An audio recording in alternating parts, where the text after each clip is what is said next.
Big Marker tiene dos micrófonos. Sí, sí los tiene.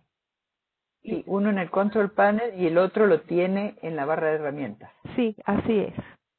Bueno, vamos a dar comienzo de manera oficial.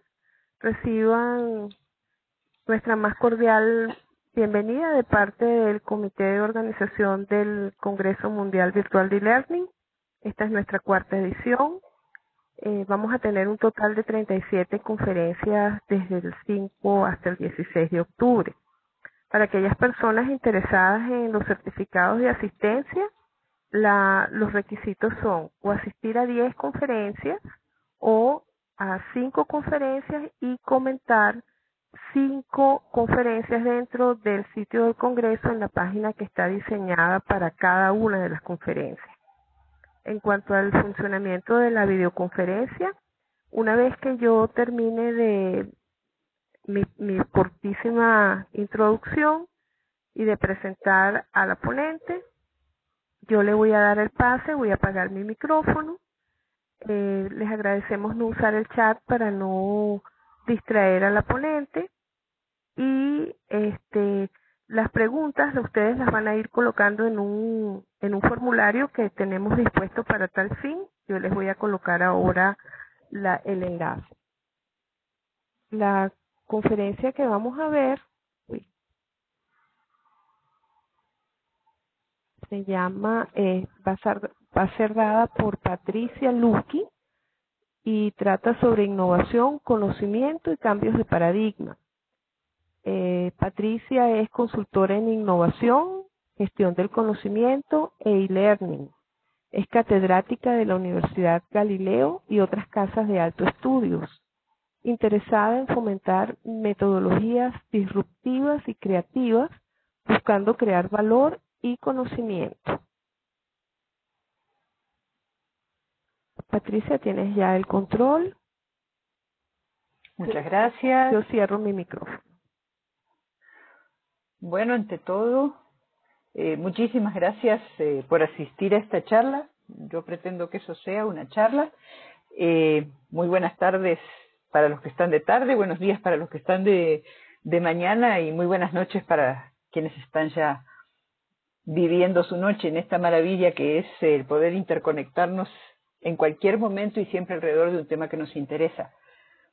En realidad, lo voy a repetir varias veces quizás y los voy a cansar en esto. Esto es más que todo una reflexión y surge un poco de esa necesidad de investigar un poco más y de entender un poco más el mundo en que vivimos, el aula en que nos estamos moviendo y también de los distintos procesos que existen y las necesidades que existen en nuestro mundo real en cuanto a formación. Yo comienzo mi presentación diciendo que entramos al siglo XXI enfrentando cambios que trae la sociedad y la economía del conocimiento. ¿A qué me refiero? Estoy tratando de hacer algunos números como para poder entender o enfocarme acerca de la problemática. Y uno de los números que me llamaron muchísimo la atención y sobre los cuales me basé para comenzar a investigar es que el 50% de los empleos en los países de desarrollo medio, medio, alto y alto se genera a través de los servicios. Para esto primero tenemos que entender qué es este tipo de escala o estratificación. El Foro Económico Mundial reconoce 5 grados de desarrollo dentro de los países. Felizmente para nosotros, la gran mayoría de los países o todos los países de América Latina y de Iberoamérica en general, no estamos en las 2 escalas más bajas. Hasta hace poco salimos, pero qué bueno que ya no estamos ahí. Desgraciadamente, tampoco estamos en la escala más alta, con excepción de España. Todos los demás estamos en grados de desarrollo medios y medio alto. Lo interesante de esto es que cada vez más en nuestros países el porcentaje de empleos está en aquellas actividades de lo que en una época se conoció como el grupo terciario, o sea, en el sector de servicios, aun cuando estos estén relacionados a la agricultura o a la industria, ya no estamos, la gran mayoría de los humanos vamos moviéndonos poco a poco hacia aquellas actividades que tienen que ver con el conocimiento, con el intelecto, con la aplicación de creatividad, y cada vez menos en aquellas actividades rutinarias que tienen que ver con la producción de productos o de agricultura. Además, o sea, sumado a esto, o muy bien, como lo vamos a ver más adelante, conectado a esto, 42% de la población mundial tiene acceso a Internet, y de ese segmento, me disculpan el dedazo, 80% está localizado en Norteamérica, Europa y norte de Asia. O sea, hay países, los países desarrollados, donde prácticamente 80% de la población o más está interconectada. Sin embargo, nosotros, América Latina, tenemos algunos países, como el caso de Chile, que se consideran que hacia el año 2018 van a superar un 70% de población interconectada, o el caso de Brasil, Argentina y México, donde el número total es más alto, pero el porcentaje es más bajo, y se esperan superar porcentajes de arriba del 60%. En el caso de Guatemala, el país donde yo vivo, 40% de la población está ya conectada a Internet. Quiere decir que ya es irrelevante ciertos números, como por ejemplo las entradas económicas en cuanto al uso de Internet y telefonía móvil. Cuando hablo acá de interconexión, no solo me refiero a Internet. Esto se suma a otro fenómeno.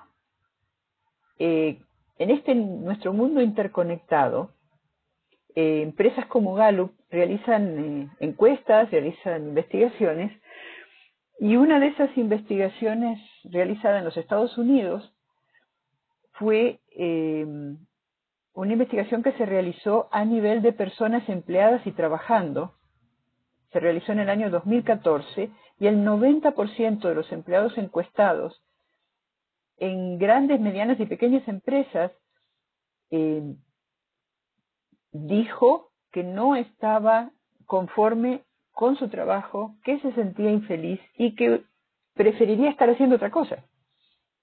Lo interesante de esto es que cuando uno revisa la investigación, esto no tenía absolutamente nada que ver ni con el salario, ni con el tipo de trabajo que estaban haciendo, ni con la posición que tenían en la escala corporativa.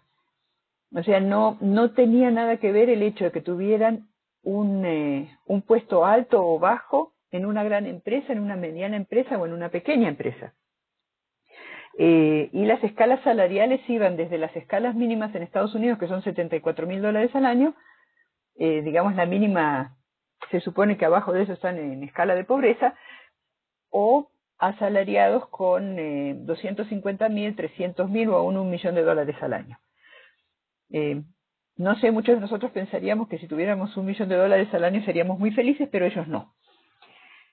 Adicionalmente, sabemos que el 90% de la generación económica mundial proviene de micro, pequeñas y medianas empresas que, más allá del negocio de supervivencia, también le apuestan al crecimiento y a la competencia global. Entonces tenemos 90% de generación económica mundial en empleos muy intensivos, donde no podemos tener un trabajo tan estructurado como en las grandes empresas, con perfiles, etcétera, etcétera. Y por el otro lado, en las grandes, pequeñas y medianas empresas, independiente del salario que se percibe, la gente no es feliz. Esto me llevó a pensar, yo estaba trabajando en estas investigaciones y entonces empecé a pensar en distintos temas que me llaman mucho la atención. ¿Será que estamos preparándonos nosotros mismos y estamos preparando a nuestros alumnos para esta realidad? ¿O ellos están preparando solos, aterrizan ahí y en la escuela de la vida tratan de aprender qué hacer o cómo integrarse a esta nueva realidad? ¿El tema innovación es un tema solo para las clases de empresarialidad en las universidades, o necesitamos cambiar la visión de mundo y enfocar la formación Y cuando me refiero a formación, no solo me refiero a los niños, me refiero a niños y a grandes, en una alegría de un aprendizaje permanente, a tratar de buscar esa visión de mundo y a enfocarnos nosotros en cuál es nuestra propia visión de mundo, cuál es nuestro proyecto de vida y dónde queremos estar. Otra de mis inquietudes es: ¿la gestión de conocimiento es una herramienta de crecimiento empresarial, así como la enseñamos en las universidades, o es parte de una visión educativa y es parte de esta visión que nosotros necesitamos tener en cuanto a cómo formamos competencia y cómo nos formamos en ser más competentes para la vida? Y otra no menos filosófica pregunta: ¿debemos entender la tecnología como el uso de herramientas o como una nueva forma de filosofía? ¿La tenemos que entender como ser más productivos, como obtener mejores resultados, o tenemos que entender que en este mundo de tecnología donde nos estamos moviendo, nuestra visión filosófica, nuestra visión antropológica es distinta?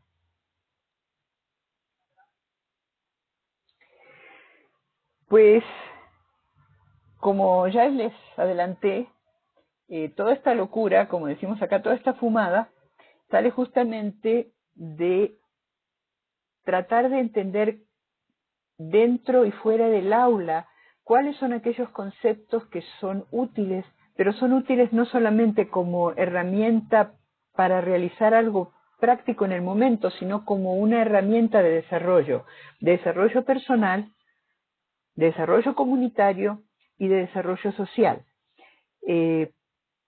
¿Cómo hacemos entonces para que el alumnado entienda o busque desarrollarse dentro y fuera del salón? Hoy es mucho más fácil que antes porque las técnicas nos permiten, entonces es mucho más fácil que antes para el alumno, por ejemplo, si uno le pide una investigación, googlear, San Google tiene de todo, bajar información, copy and paste y se acabó la cosa. Pero ¿eso realmente está consiguiendo su objetivo o el único objetivo nuestro es ponerles la información ahí que vean cómo la consiguen? Esto se unió a otra investigación y estaba revisando unos reportes del MACPA, que es una entidad público-privada, también acerca de inserción de las personas dentro de las empresas y dentro del trabajo. Y esta organización realizó durante el año 2013 y 2014 una encuesta a presidentes y altos ejecutivos de distintas empresas en Europa, en Estados Unidos. Desgraciadamente no tenemos este tipo de estudios, a lo mejor los tenemos, pero yo no tengo acceso. Y le preguntó a estos ejecutivos qué era lo que necesitaban o cuáles eran las carencias que encontraban de aquellas personas que querían insertarse laboralmente. Y las listé en su orden. Lo que encontraron fue, primero, una carencia de pensamiento crítico. Es decir, la gente toma y hace. Segundo, una carencia de pensamiento creativo. Es más fácil copiar, es más fácil tomar lo que ya existe que realizar cosas nuevas. Entendemos por creatividad no necesariamente el estar inventando cosas, sino también al hecho de poder observar, analizar y combinar las cosas que ya tenemos, las herramientas, los ingredientes, digamos, que tenemos para combinar y realizar y aplicar nuevas soluciones. Carencia de visión estratégica. Como dice el viejo dicho, conseguimos el pan para hoy, pero conseguimos hambre para mañana. No estamos pensando a largo plazo, pensamos a corto plazo, pensamos en lo inmediato, en los resultados inmediatos, en las satisfacciones inmediatas, y nos cuesta entender qué es lo que nos trae el futuro. Yo estuve en una conferencia hace poco, en un taller de integración de políticas de ciencia y tecnología y me llamó la atención que mientras los organizadores planteaban escenarios de ciencia y tecnología para un país para 10, 15, 20 y 30 años, los presentes decían, ¿por qué tanto tiempo? Planifiquemos para 2, 3 años, no sabemos lo que va a pasar. Eso es cierto. Tenemos esa presión de la tecnología, que todo lo queremos rápido y todo va cambiando rápidamente, pero por el otro lado necesitamos también pensar a largo plazo y parece que nos cuesta mucho hacerlo. Carencia de cultura de trabajo en equipo. Pues durante mucho tiempo la cultura nos impulsaba y nos decía que teníamos que competir los unos con los otros y contra los otros, y cada vez menos hemos cultivado el trabajar en equipo, pero verdadero trabajo en equipo, donde justamente tenemos esa visión en común, esa visión estratégica, nos planteamos nuestra misión y trabajamos sobre esa misión para conseguir los objetivos. Y carencia de habilidades comunicativas. Esto trae varias cosas. Por ejemplo, yo ahora estoy hablando con ustedes y me siento prácticamente autista porque no estoy segura de quién me está entendiendo y cómo. Porque tenemos que desarrollar habilidades que antes no necesitábamos. No es lo mismo la habilidad del cara a cara, no es lo mismo la habilidad de vernos a los ojos que tener que hablar de otra manera o tener que comunicarnos con inmensas masas, con grandes cantidades de población y que nos entiendan, que entiendan nuestro mismo lenguaje, que entienda lo que decimos o lo que hacemos sin nuestro lenguaje corporal, solamente por lo que hablamos o solamente por lo que escribimos. Pues entonces quisiera de alguna forma, en la medida que vamos avanzando, separar el tema y el problema en las partes así como yo lo entiendo. Por eso mi planteo fue innovación, conocimiento y cambio de paradigmas, porque pareciera ser que estamos fragmentando todas nuestras áreas de conocimiento y las estamos viendo solamente por partes.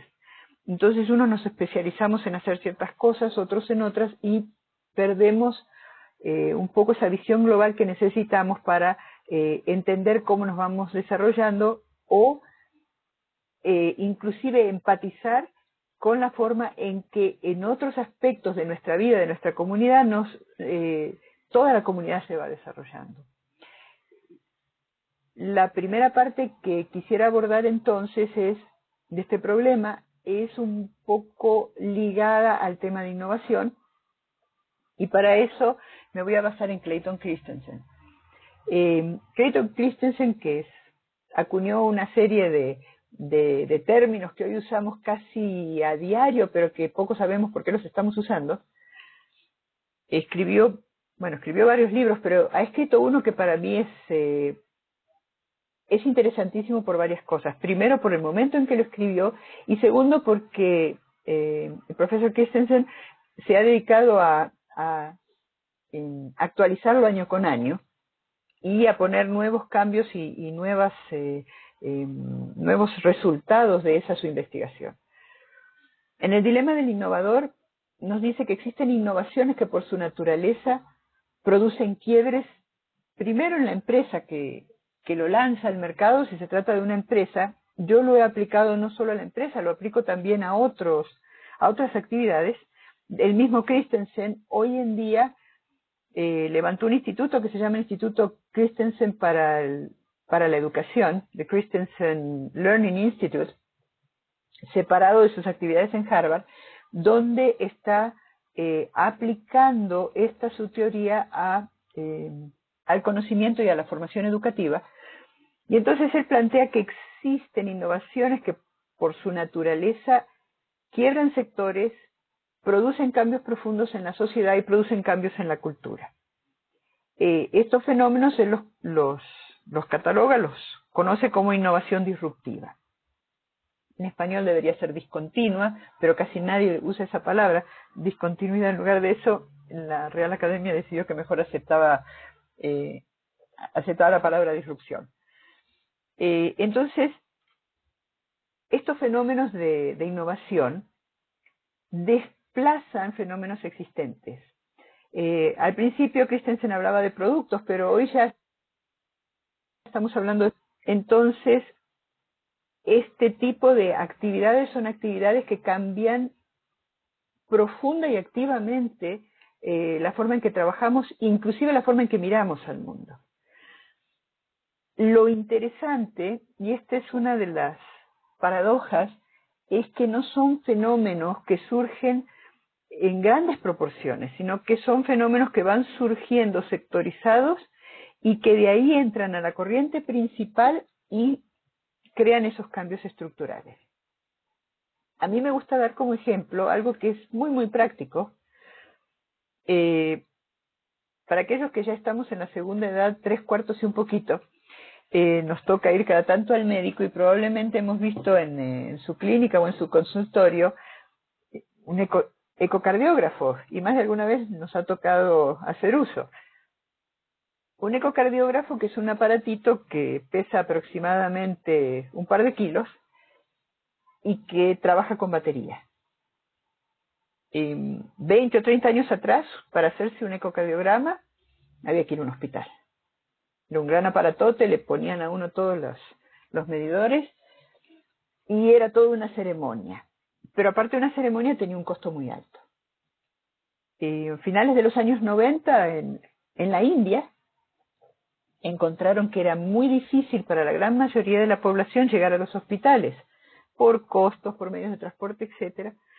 Y entonces un grupo de trabajo, en General Electric, decidió, junto con el Ministerio de Salud de la India, implementar hospitales móviles.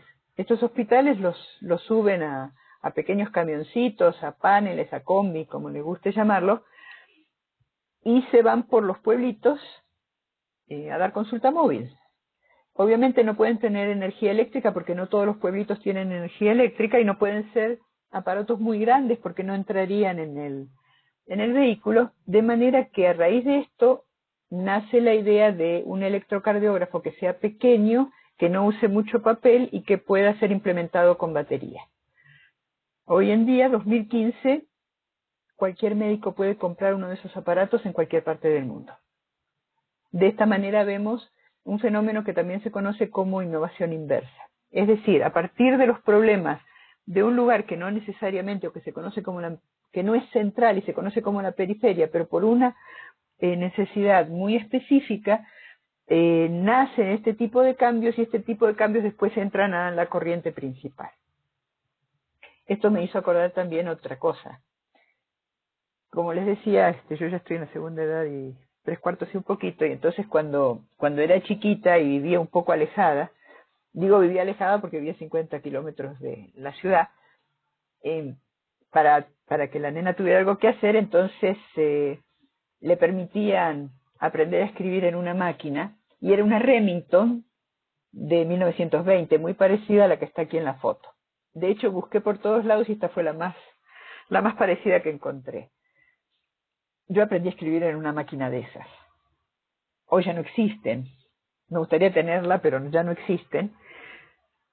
Y entonces también encontré mi primer computadora personal, a la cual yo no podía tener acceso porque no tenía dinero, pero me la prestaron en el trabajo, fue una Mac II, como la que también está en esa diapositiva. Y era interesante porque en esa Mac yo podía hacer cosas que no podía hacer en la Remington, y por otro lado en la Remington yo podía hacer cosas que no podía hacer en la Mac. Pero de alguna manera fuimos creciendo juntos, por llamarlo de alguna forma.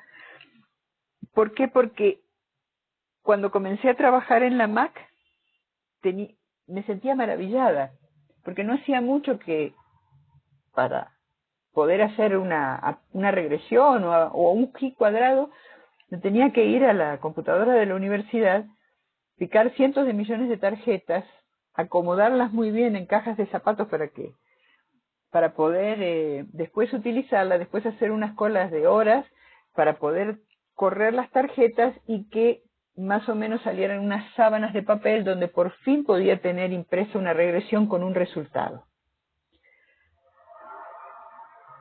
Hoy en día ni siquiera necesito esto que ven en la filmina, porque lo hago en el teléfono. Si yo quiero hacer una regresión o quiero hacer cualquier cálculo, en el teléfono tengo una hoja de cálculo donde en menos de 30 microsegundos puedo tener perfectamente formulada y calculada mi regresión. Lo único que tardo es que como me cuesta un poquito el teclado en el monitor dactilar, pues entonces tardo un poco en meter los datos.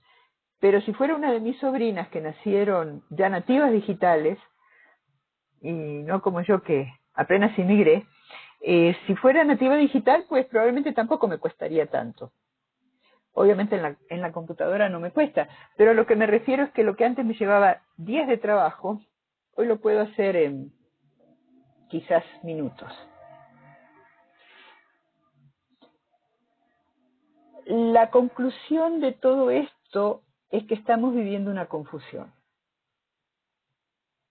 Mi conclusión.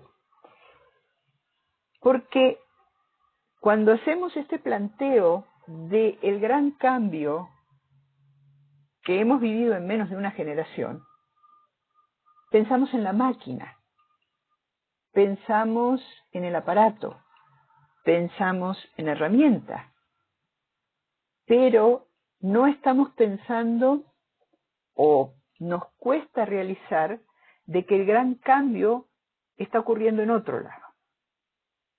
El gran cambio está ocurriendo en la manera en que hoy miramos las cosas, está ocurriendo en la manera en que hoy interpretamos las cosas y está cambiando la manera en que trabajamos las cosas.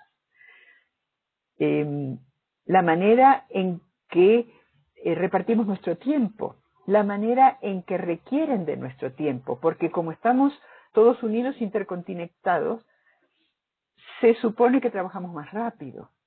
La pregunta es si trabajamos mejor. Se supone que nos comunicamos en cualquier momento. La pregunta es si lo hacemos de la manera adecuada y de la forma adecuada.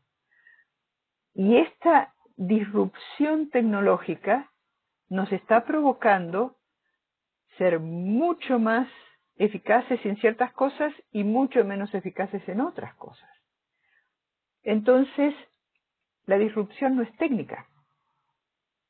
La disrupción que nos plantea Christensen es tecnológica, porque está cambiando nuestra sociedad y lo está haciendo de una forma tan profunda que nos cuesta llegar a verla. No creo que seamos suficientemente conscientes de los cambios que estamos provocando.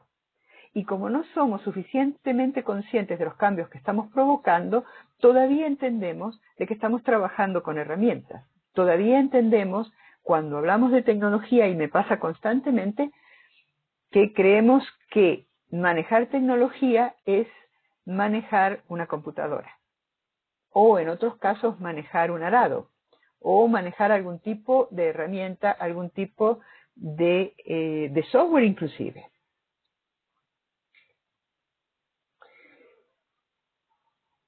¿Por qué no estoy de acuerdo con eso? Pues este señor, que todos conocemos seguramente, Galileo Galilei, se hizo muy famoso o es muy famoso por aquella frase, eppur si muove, y sin embargo se mueve. Le costó la vida el hecho de creer que la Tierra se mueva. Y en realidad todo el tiempo pensamos en que la Tierra se mueve porque ya sabemos que así es, y sabemos que gira alrededor del Sol. Pero no pensamos en Galileo, en que nos ha dejado una de las leyes más importantes de la física que podemos aplicarla perfectamente a nuestra vida. Me refiero a la ley del movimiento uniformemente acelerado o de las velocidades erróneas. Como yo no soy una experta en física, si alguno de ustedes está ahí después la explica. Pero de lo que yo entendí de toda la fórmula y de lo que he intentado aprender acerca de Galileo, es que cuando Galileo corrobora el fenómeno detrás de la ley del movimiento uniformemente acelerado, es cuando se da cuenta de cómo se mueve el universo. Entonces, tratando de explicarle a la Santa Inquisición por qué la Tierra se mueve alrededor del Sol, le pide a un jinete que trotando sobre un caballo tirara al aire, recogiera una pelota.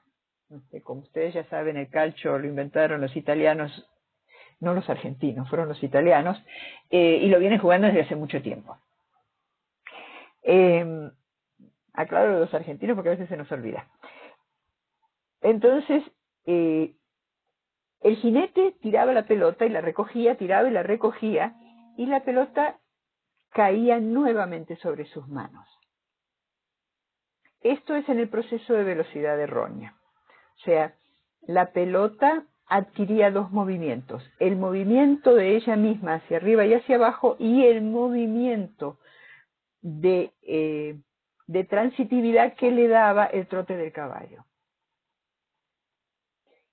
Lo mismo, de alguna manera, nos pasa a nosotros que estamos en la Tierra.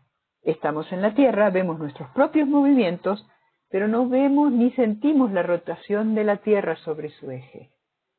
La verdad, no vemos ni sentimos la rotación de la Tierra alrededor del Sol. Todos los que estamos aquí, que estamos compartiendo esta conferencia, entendemos esto perfectamente, pero hace 1000 años era algo absolutamente desquiciado. Bueno, ni siquiera 1000 años, estamos hablando de hace 500 años. No sentían la rotación de la Tierra sobre su eje, no sentían la rotación de la Tierra alrededor del Sol. Y nosotros, hoy en día, siglo XXI, no sentimos el enorme movimiento de disrupción tecnológica que nosotros mismos hemos creado a partir de la cultura electrónica y que evoluciona a una enorme, a una terrible velocidad. No vemos inclusive las consecuencias. Apreciamos los factores técnicos, los que nos hacen la vida más fácil o más difícil, pero no estamos suficientemente conscientes de los factores tecnológicos. Si me permiten un pequeño ejemplo, en los primeros 1700 años de la era cristiana, la información se duplicaba cada 1000 años. A partir de los años 1600, 1700, sobre todo a partir de Gutenberg y de la imprenta, la información empieza a duplicarse a un ritmo de 250 años hasta mediados del siglo XIX, en que la información empieza a duplicarse cada 100 años y llegamos a 1930 cuando se acorta el tiempo de duplicación de la información a 25 años. A partir de 1990 la información se duplica cada 10 y comenzando el siglo XXI ya la información empieza a duplicarse cada 2 años. El año 2013 nos encuentra con una duplicación de información en 18 meses y se calcula que para el año 2020 estaremos duplicando información cada 24 horas. Si eso es cierto, en el año 2050 estaremos duplicando información cada 37 minutos.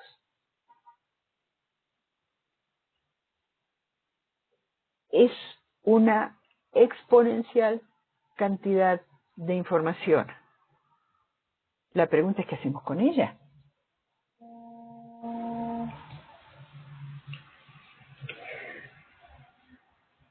Parafraseando a Marshall McLuhan, diríamos, hay un enorme cambio de información, intercambio de información, pero también estamos viviendo un cambio en la forma en que nos comunicamos y cómo esa comunicación está cambiando la sociedad. Decía Marshall McLuhan que los sentidos no son nada más que extensiones de que los medios de comunicación son nada más que extensiones de nuestros sentidos. Marshall McLuhan, sociólogo canadiense, futurólogo, en 1964 acuña un término y nos habla de la aldea global. Dice que a partir de los medios electrónicos, estoy hablando del 64, no teníamos internet todavía, pero ya existía radio, televisión, ya existía teléfono, y él ya veía venir la explosión de los medios electrónicos que nos iban a plantear una implosión de la sociedad y del mundo. Nos estamos convirtiendo en una aldea global a través de mejorar la cantidad de información que tenemos y a través de la velocidad con la que nos podemos comunicar. Entonces, más información, más velocidad, mayor extensión de nuestros sentidos y alcanzamos esferas de intercambio muchísimo más altas. No solamente estamos quebrando las herramientas cuando hablamos de disrupción innovativa, sino que estamos quebrando contenidos. Estamos hablando de disrupción informativa y de disrupción comunicacional. Esto mismo que estamos haciendo y que estamos practicando en este momento. O sea, estamos hablando, bueno, yo estoy hablando, ustedes me están escuchando, pero desde cualquier parte del planeta. En el campo económico, entonces, también vemos cómo vamos cambiando, avanzando hacia otros rumbos. Hoy voy a hablar un poco más rápido porque voy por las Filmina 16. Tradicionalmente Adam Smith, y lo dejó plasmado en La riqueza de las naciones, que es el libro base de la economía moderna, de hecho es el libro base de las ciencias económicas, él decía que las naciones, en el afán de llegar a una mayor eficiencia, hacían deseable que cada persona y cada nación, que cada país se dedicara a aquellos trabajos donde se expresara mejor su vocación y se reflejara lo que mejor saben hacer, que se especializaran en intercambiar ese tipo de bienes. Entonces, si Juanito hace bien zapatos, que se dedique a ser zapatero, y si Felipito hace bien blusas, pues que sea sastre o que sea costurero o costurera para el caso. Y si Martincito es un gran agricultor, pues que cultive la tierra y produzca. Eso manda a una mayor eficiencia y a una mayor especialización. De hecho, eso hemos venido viviendo desde aquellas épocas, 1700 hasta finales del siglo XX. Cada uno de nosotros nos vamos especializando cada vez más y tendemos a buscar gente que se especialice en cada cosa. Pero eso también ha provocado una fragmentación del conocimiento y una fragmentación de las capacidades de cada uno. Por otra parte, también decía Adam Smith, al principio de su vida, porque él después lo refuta en sus obras póstumas, digo póstumas porque aparecieron después de su muerte, Adam Smith decía que los hombres y las mujeres, para no dejar solitos a los hombres, por naturaleza somos malos y egoístas.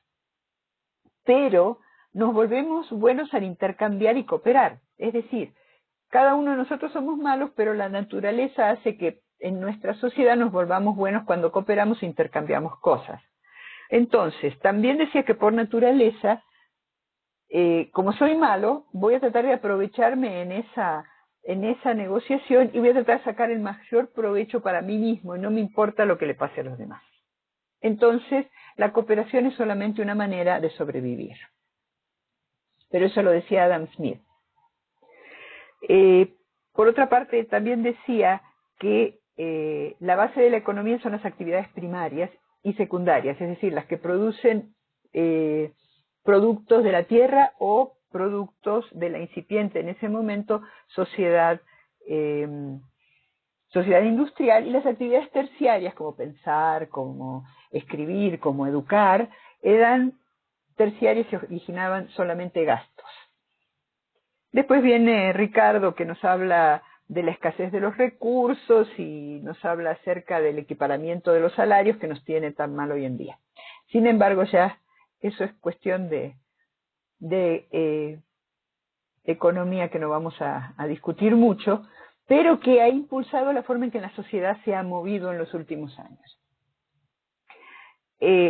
La idea de todo esto es decir, bueno, esto es como veníamos viviendo desde 1600 y tantos, desde 1700 hasta el año 2000.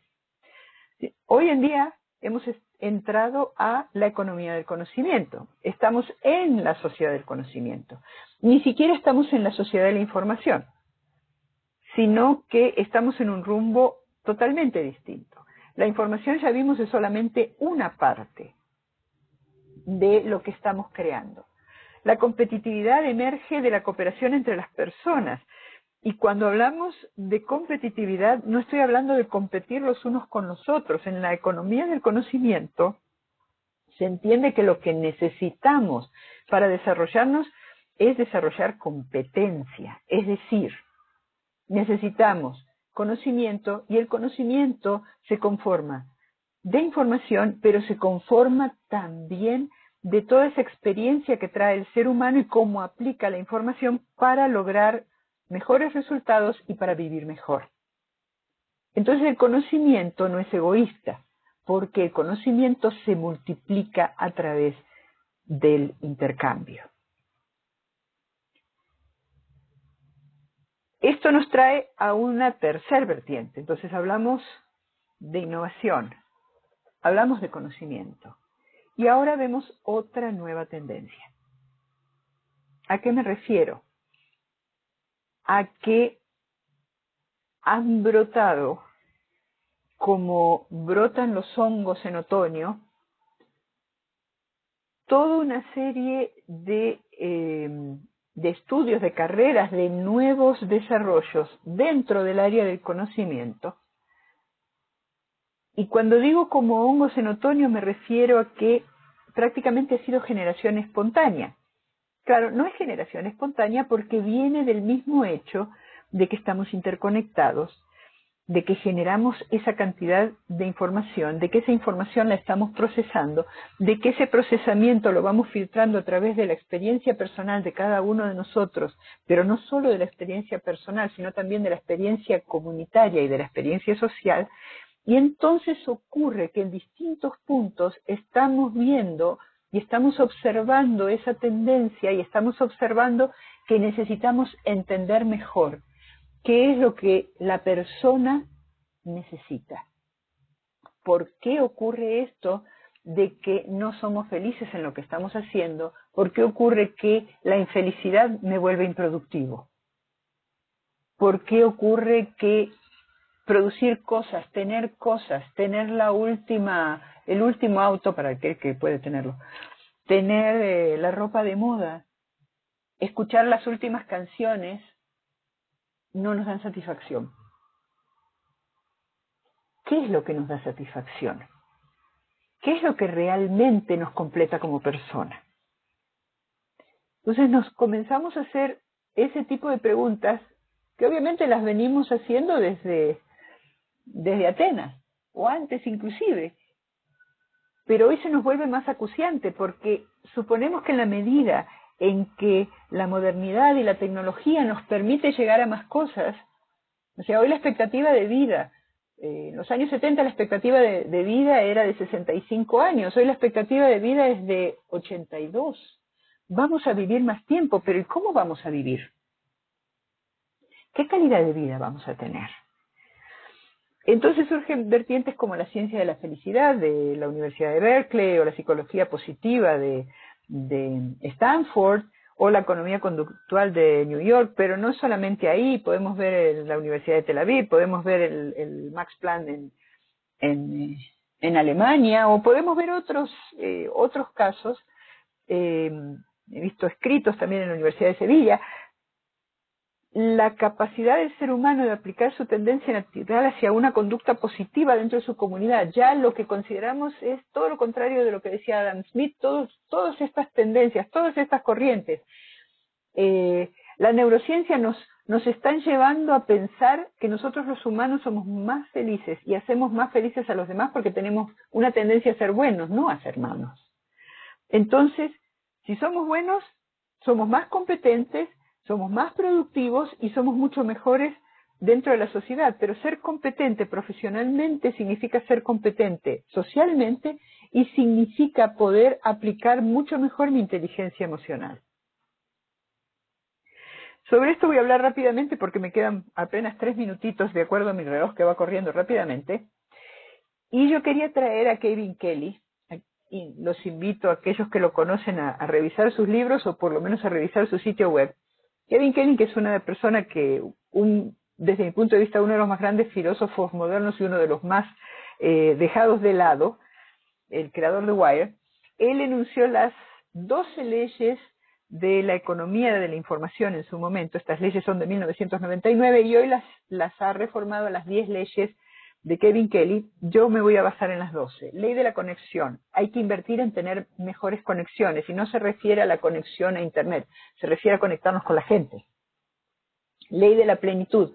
Cuanto más charlo, cuanto más me comunico, cuanto mi conversación es más franca y más amplia, más voy a generar.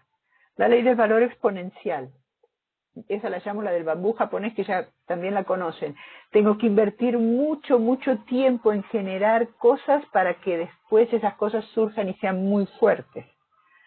La ley de los puntos de quiebre. La importancia precede el impulso. El éxito es contagioso. Si creamos cosas buenas paso a paso, eso bueno paso a paso va a generar que a través del punto de quiebre explote y se multiplique.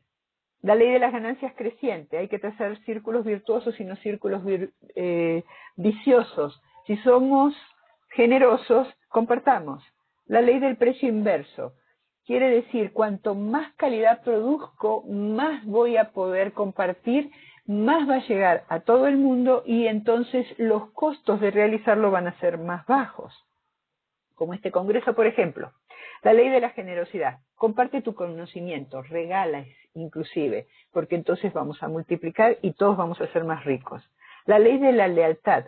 No importa cuánta gente tengo en la red, no importa cuántos usuarios tengo en Facebook, no importa cuántos están aquí en esta conferencia, lo importante es tener seguidores leales, lo importante es yo los sigo, ustedes me siguen y todos juntos vamos a crear estructuras. La ley de la involución. Los productos caducan en la cima, no podemos quedarnos tranquilos con lo que tenemos que generar cosas nuevas. Eso tiene que ver con la ley de la destitución. Nos movilizamos rápidamente y abandonamos mercados, abandonamos herramientas, nos movemos con agilidad y eso produce agitación. El equilibrio nos sirve. No podemos quedarnos quietos. Es el desequilibrio lo que permite producir cosas nuevas, crear cosas nuevas. Por eso es que la especialización ya no sirve. Vivimos lo que se llama la era flux. Si no estamos dentro del flux, si no nos movemos, no entendemos. Entonces ya esa especialización, soy zapatero, no me sirve. Tengo que ser zapatero, pero entender cómo se hacen las blusas o cómo se hacen las camisas y entender cómo las va a usar el usuario final y para qué las necesita. La ley de la ineficiencia. No me importa ser eficiente, lo que necesito es ser eficaz, porque la eficiencia, al fin de cuentas, mata el desarrollo.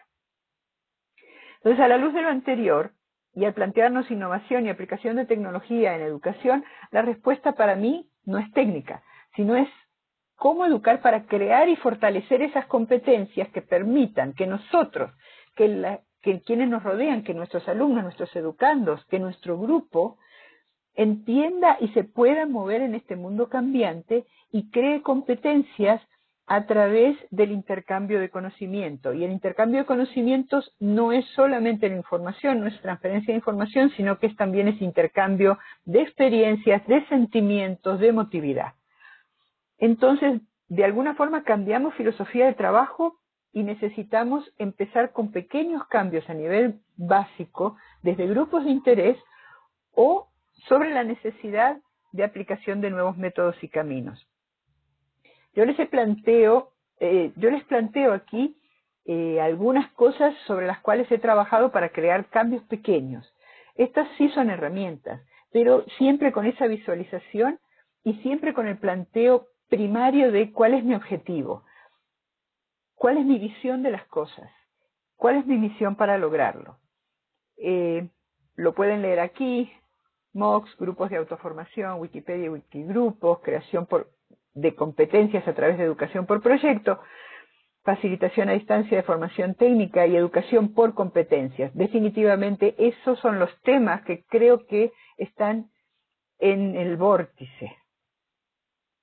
Y finalmente, voy a terminar rápidamente porque me pasé en 2 minutos, de nada sirve el marco tecnológico, de nada sirve estas herramientas, de nada sirve pensar en innovación disruptiva si no aplicamos estos conceptos a gestionar verdadero conocimiento y alcanzar lo que yo quisiera alcanzar alguna vez en mi vida, que sería la sabiduría.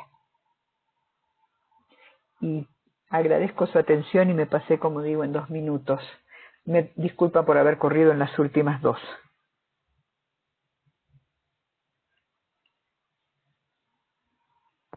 No, no hay ningún problema. Eh, encantada de haber escuchado algo tan completo para poner a pensar, definitivamente. Voy a pasar las preguntas. Si alguno tiene problemas con eh, colocar las preguntas en el enlace, las puede pasar por el chat. Voy con la primera. Dice Lisbeth Escobedo: concuerdo en que la tecnología ya forma parte de nuestra realidad. La pregunta es, ¿cuál consideras que debería ser el principal cambio de paradigma para que el acceso al amplio mundo de la información genere pensamiento crítico y no solo una cultura de copy-paste? Esa es la pregunta del millón. Creo que el principal problema es que no hemos fijado correctamente nuestra visión de formación. Desgraciadamente corrí un poquito al final, pero, por ejemplo, educar por competencias. Enseñarle a la persona que su crecimiento no solo depende de llegar a cierto punto, no depende del titulito que después va a colgar detrás de su escritorio o arriba de su cama, que no se trata de eso, que formar competencias significa adquirir conocimiento para la vida. A nosotros también nos es más fácil trabajar sobre un sílabo, por ejemplo, trabajar sobre un pensum, que pensar, bueno, ¿cómo hacemos para desarrollar a las personas con las que nos estamos reuniendo? Yo podría dar un montón de ejemplos sobre eso. Creo que sí tiene mucho que ver con eso, con la visión de formar por competencia. Y entonces las herramientas, los espacios, las vamos a hacer en función de eso y no en función de un programa general con el que tenemos que cumplir tantos días en la semana y tantos meses en el año y pasar de un grado al otro. ¿Completa la respuesta? Así, claro. Ok. Hoy es que ahora tengo un problema. Tengo preguntas en los dos lugares. A ver. Ivonne Cubides, buenas tardes. Me gusta mucho la visión positiva de la tecnología en la vida humana. Sin embargo, hay algunas posturas como la de Zygmunt Bauman sobre la liquidez de nuestros tiempos, en lo que todo es efímero. La producción de la información y actualización permanente produce cambios tan súbitos que no permiten que nadie se termine de adaptar a los hábitos, porque todo va cambiando y esto produce un enorme vacío. ¿Es esta liquidez nociva para la estabilidad del ser humano? ¿Qué es lo positivo? ¿En dónde están las amenazas desde su punto de vista? Muchísimas gracias. Yo no pude entrar a esa parte porque realmente no tenía tanto tiempo. Y me voy a ir a una frase de Heller, que es un economista de principio de los años 30, que decía: la riqueza de información nos está provocando pobreza de... se me fue la palabra. Mil disculpas, pero es el Alzheimer. De atención, justamente me pasó eso. La riqueza de información nos produce pobreza de atención. Va mucho en el sentido de Bauman, realmente también coincido con algunos de los conceptos de él. Tenemos realmente ese problema, por eso es justamente esa tendencia que estamos viendo a nivel de universidades de tratar de entender cómo logramos que los individuos sean más felices. Y la pregunta es: ¿por qué más felices? No se trata solamente de la ciencia de la felicidad, como yo atiendo, ahora estoy terminando una maestría con ellos, en línea, por cierto, que no podría haberla hecho hace 10 años o hace 20 años. ¿Cómo logramos que las personas se sientan más completas en un mundo donde las cosas son tan efímeras? ¿Qué pasa con nosotros como seres humanos, que de alguna manera tenemos que manejar incertidumbre, cuando la única certidumbre que tenemos es que lo nuevo mata a lo viejo y que probablemente lo que hoy es una verdad absoluta dentro de un par de meses ya no lo es? Creo que ese es nuestro desafío. Es nuestro desafío como personas y nuestro desafío cuando lo trasladamos a un grupo que depende de nosotros. Yo sí soy un poquito positiva con respecto a la tecnología. Lo que pienso es que todavía no sabemos manejarla, no sabemos cómo manejarnos dentro de la tecnología y tenemos que aprender a hacerlo. Como el ejemplo que daba sobre los años de vida, una de las cosas que también, no sé si les ocurre a ustedes, que creo que cada vez nos lleva más es, bueno, vamos a vivir más años, ¿y qué vamos a hacer con esos años? Si en las empresas quieren ejecutivos de 35 a 45, y yo ya tengo 59, 11 meses y unos cuantos días, entonces tengo que desarrollar qué, o me tienen que poner en un tubo y lanzarme al espacio. ¿Qué vamos a hacer con estos años? ¿Qué vamos a hacer cuando nuestro cuerpo, que no está acostumbrado a vivir 90, 100, 120 años, como en el mundo feliz de Aldous Huxley, vamos a vivir, no sé, no en el mundo feliz, fue en el canto del cisne, llegó a los 120 años, pero no veía la hora de morir porque no sabía qué hacer con su cuerpo. Todas esas son cosas con las que nos estamos enfrentando, que definitivamente nos enfrentan a trivializar ciertas cosas y a descuidar quizás las cosas importantes, pero lo que yo pienso es que esto es, espero no irme muy a la fumada, pero es como el zen de los orientales, el Tao. En el Tao todo fluye. Y nos vamos moviendo entre un punto y el otro hasta encontrar esa fluidez perfecta que ojalá algún día lleguemos. Hoy en día el efecto es trivializante y por eso esa necesidad que se ve tanto en la juventud de buscar marcas, de consumir cierto tipo de cosas, inclusive desde un punto de vista todavía más negativo, en el caso de Centroamérica nosotros vivimos el fenómeno de las maras, es decir, los jóvenes que ya no tienen una familia tradicional, que no tienen una comunidad, que no encuentran un camino dentro de la educación y entonces tienen que identificarse con otro tipo de estructuras que les dan un poco más de certidumbre dentro de la vida. Esas son cosas que tenemos que trabajar, pero por lo menos, y lo más importante es encontrar que vivimos en esa situación y buscarle sentido y buscarle soluciones. Y creo que hasta ahí llega mi respuesta.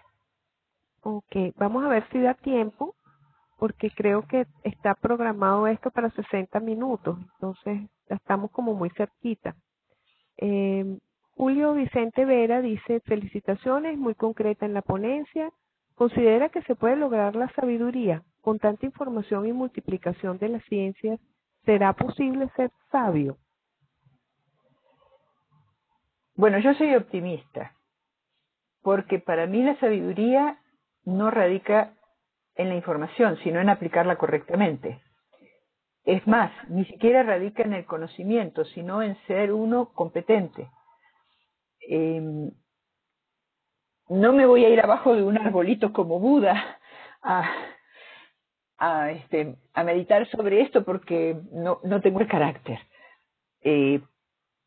Pero quisiera pensar que en la medida que somos más positivos con nuestra comunidad, con nuestra familia, con la gente que nos rodea, somos más positivos también con nuestra nación, somos más positivos con el planeta y con toda la humanidad. Llegaremos hasta donde podamos, pero lo importante es intentarlo. Y hasta aquí me quedo porque no hay más tiempo. Vamos a hacer algo. Como tenemos dentro del Congreso una página, las personas que pasaron preguntas y no da la oportunidad de yo leerlas, le voy a pasar a Patricia el archivo con las preguntas que se quedaron sin responder y ustedes pueden ingresar al sitio donde está la ponencia de Patricia y colocar estas inquietudes que se está conformando aquí algo bien interesante y muy importante porque estamos compartiendo opiniones, etcétera. Pues Entonces, con muchísimo gusto voy contestando entonces sobre el chat. sí, bueno, es que ya la sala se va a cerrar de un momento a otro. Yo voy a parar la grabación, no voy a hacer que se cierre de golpe y pierda la grabación, ¿ok? Bien.